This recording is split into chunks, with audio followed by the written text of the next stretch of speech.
Hey everyone, JoJo Wi-Fi here and welcome back to another Ghost of Tsushima video. Today, as the title suggests, I want to briefly discuss the leaks in recent, but before we get started, do note that I won't actually be showcasing any of the leaks, as that would warrant a copyright strike. The pics available on Twitter, but you'd have to do some digging to find them. Additionally, most of what I want to discuss, while brief, is not particularly spoiler heavy, or at least not spoiler in terms of the story. Or at the very least, I wouldn't consider it story-driven spoiler.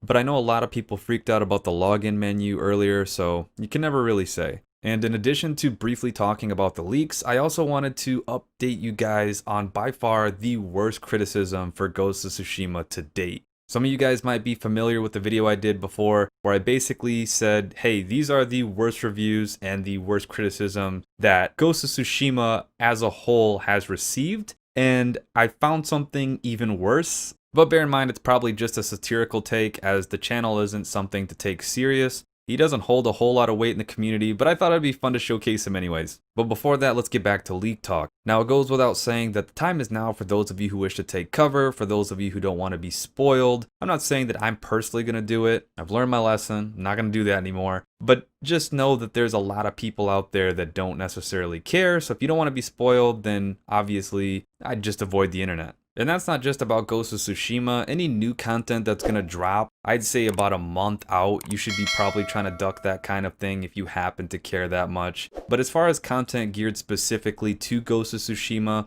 we recently seen some really cool armor pieces. And the current fan favorite is kind of like this fully ornamented red painted samurai outfit that just has a lot of people going crazy. It seems as though there's a matching outfit meant for your horse as well. There's no details attached, just the pictures. It's not specified whether this is endgame sets or is this something that you can craft early on in the game. But either way, it generated a fair bit of hype and I thought it was worth discussing. There's a few other cool armor pieces along with a fair bit of scenery stuff, but again, nothing that I can showcase. Now, for what I consider to be officially the worst take on Ghost of Tsushima thus far, let's watch.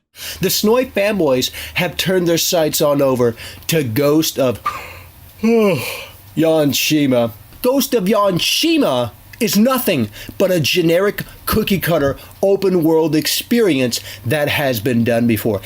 Now, we've covered Michael on the channel before, and not that he says anything that holds weight, but I figured since I was gonna cover the worst reviews and criticisms for the game, then he's one. I mean, we've heard it all, folks. We've heard too generic of a samurai game from a guy who plays FPS shooters, all the way to the game having too scarce of bush density, but this one, it makes me laugh, and it by far takes the cake. I mean, who can argue with logic like this?